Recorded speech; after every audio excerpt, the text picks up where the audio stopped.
Hey, Brett, can you hear me? Yeah, yeah. How you doing, man? I'm good. How about yourself? I'm doing all right. Yeah, I'm doing good. Good. Thanks for joining me.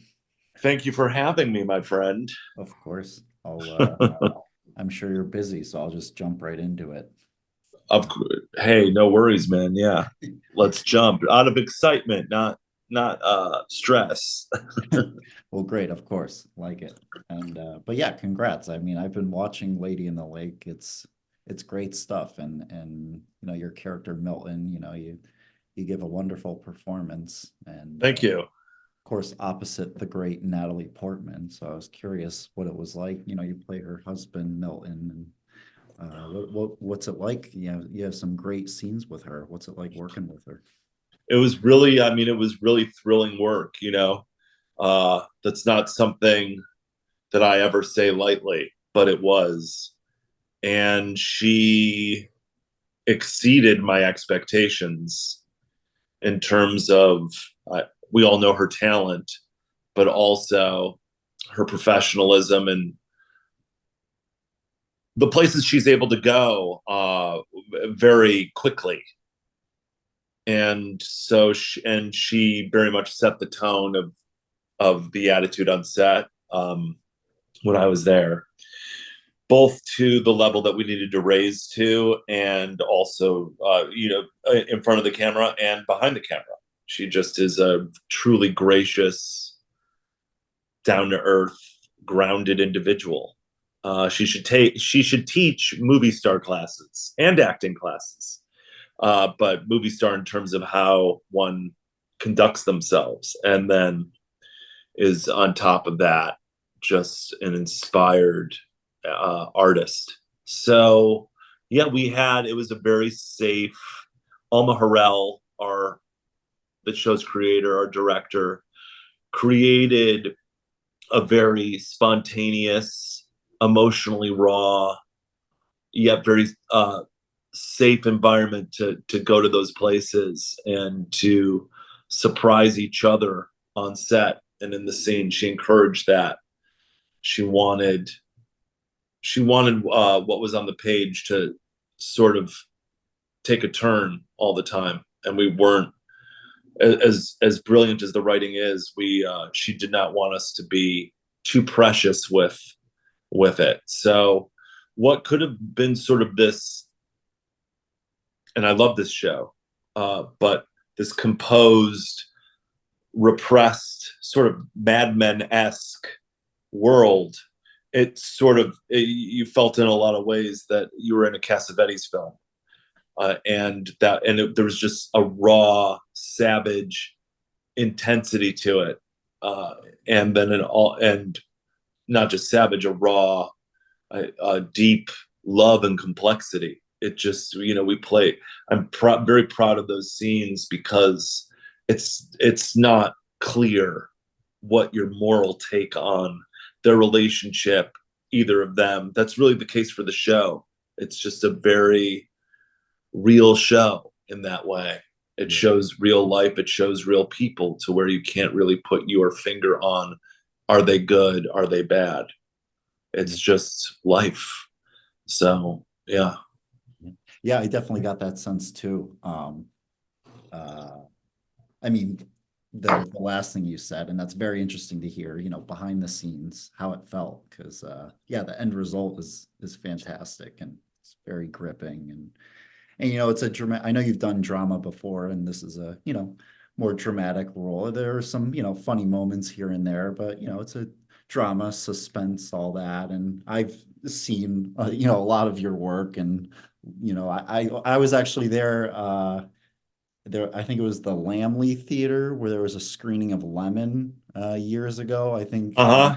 I think you were there, and guys ran up and were trying to get your autograph beforehand, and I was not able to, but I was there. I was at that screening. I lived Well, across the street back in the day. I owe you an autograph. One day it'll happen.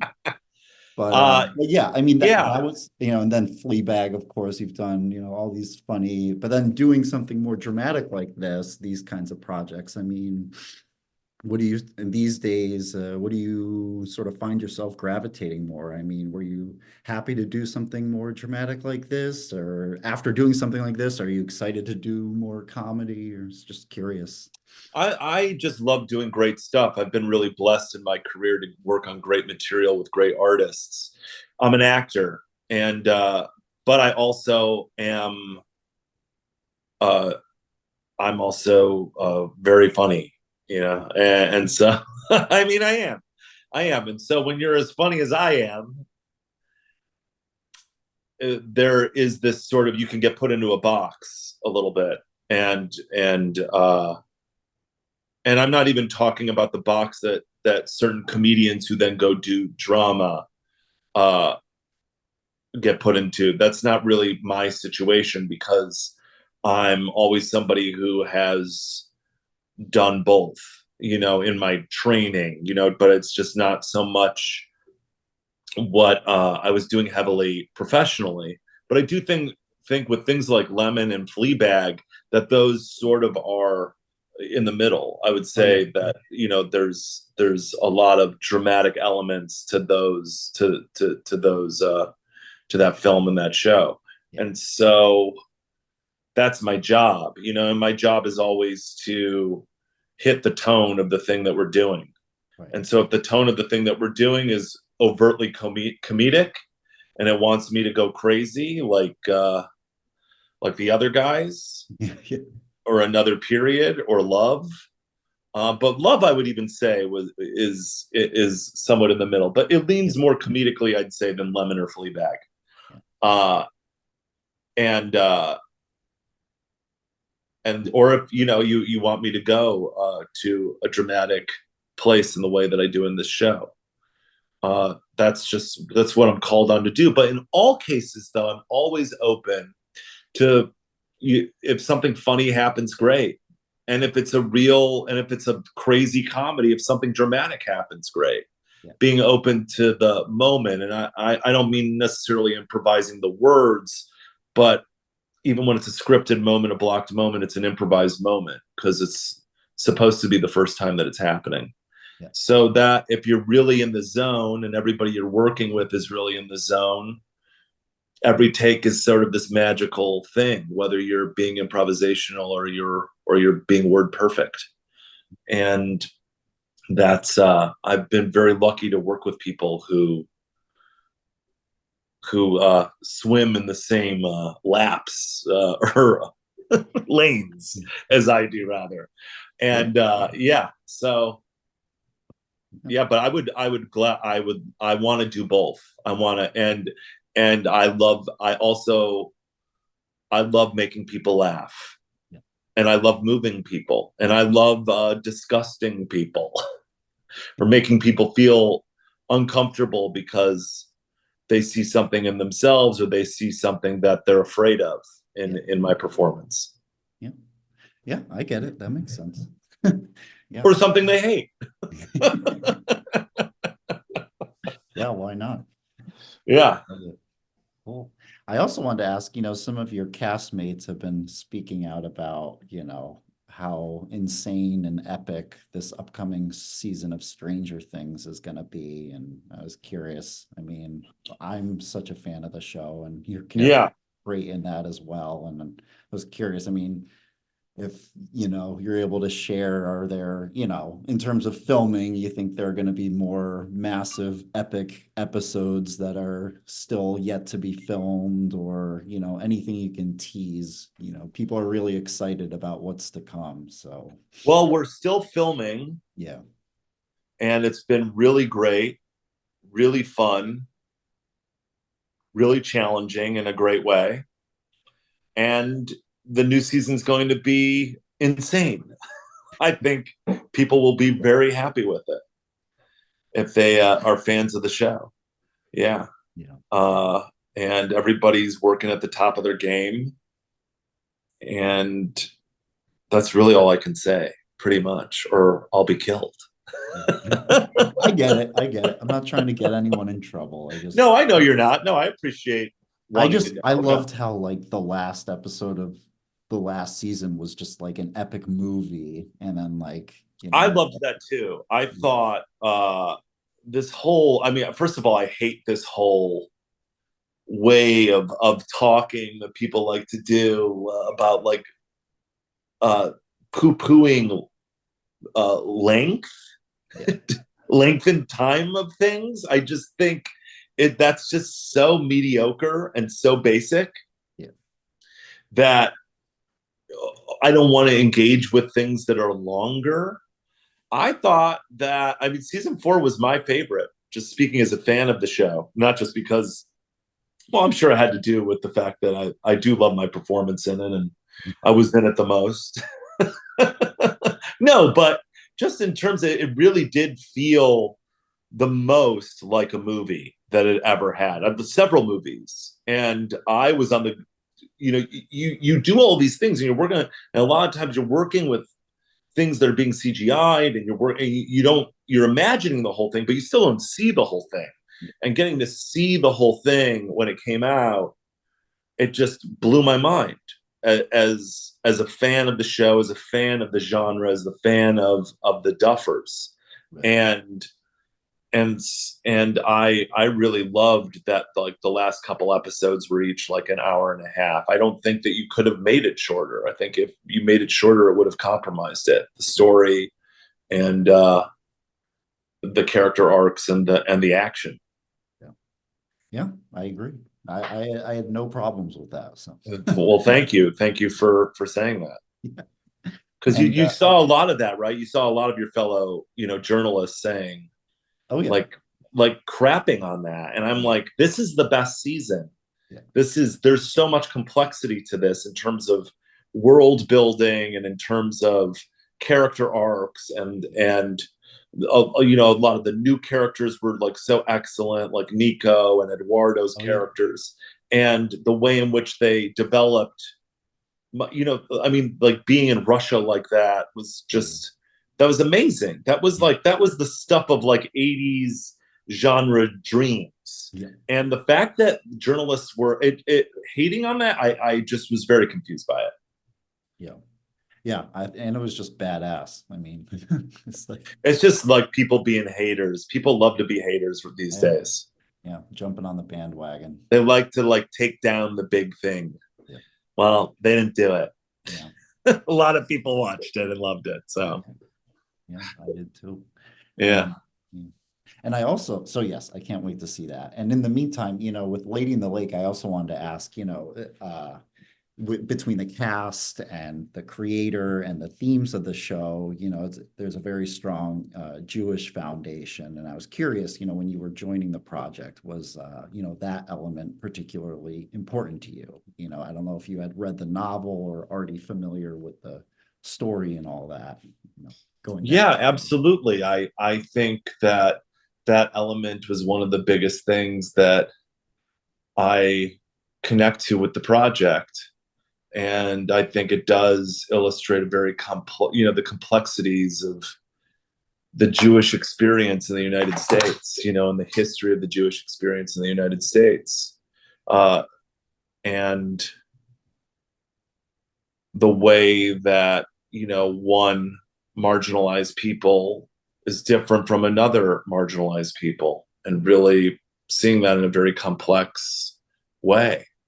That again, it's taking those themes and doing the same thing with with its characters. It's not giving you easy answers or making any judgments. It's presenting complexities, and that's very important.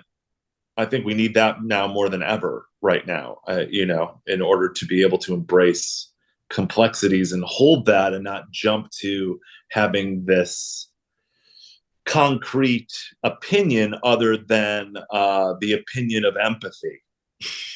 Yeah.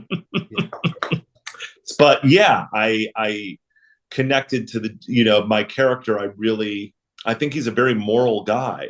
I think he's in somewhat he's part of a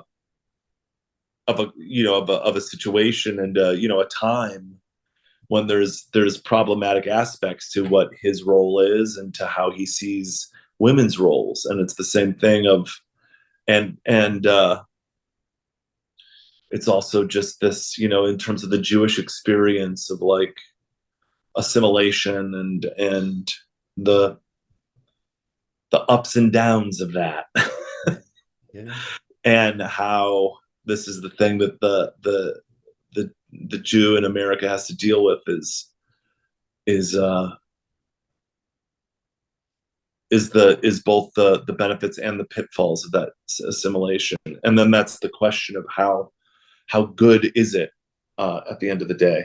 But he's also somebody who very much holds his identity close to him and takes it very seriously. And that is something that I think is really important and speaks to, I think the Jewishness is one of the things in the show that is really front and center and complex and in its own way. And I think I'm glad that Alma gives people like a view into that in this complex way. Yeah, it's very insightful, and it's it's very in the same way yeah. in the same way she does, with blackness in the show. It's very complex as well. Yeah. And the way that these two groups both are dealing with each other, these two communities. So it's a complex thing. Very complex thing.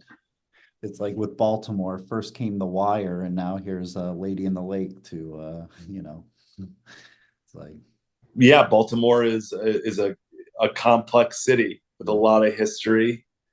And there's a lot of lightness and there's a lot of darkness there that's very much its own, but that also reflects the rest of the United States in a very real way. Yeah, well, it's a great show, so thank you so much on it, and thank you. Can't wait for everyone else to see it. So I hope Thanks, we can do man. this on the next one too. It was very nice to meet you. Great to meet you too. Yeah, always. Let's do it, man. I'll see you on the next one, which will hopefully be very, very soon. Yes. Yeah, I hope so. Yeah, check out my book too, man. Check out The Terrifying Realm of the Possible. I think you'll like it. I was reading about it. I can't wait to check it out. So yeah, also complex and very Jewish. Yeah, I was reading the premise. So it's 5 different stories, right? Yeah. It's a kid, a teenager, an adult, an older woman, and a dead person, a soul, in the afterlife. And they each have like 5 stories amongst them. And, it's, I wanted to do something that is very much about of a lot of the writing I love and really bring that in a more surreal way, potentially, like, urban Jew, balls to the wall fiction, put that back on the shelf, Yeah. Cool. All right. Yeah. Well, I'll be sure to check it out and spread the word. So, all right. Yeah. All right. Thanks again, Brett. Take care. All right. Thanks, buddy. Have a great one.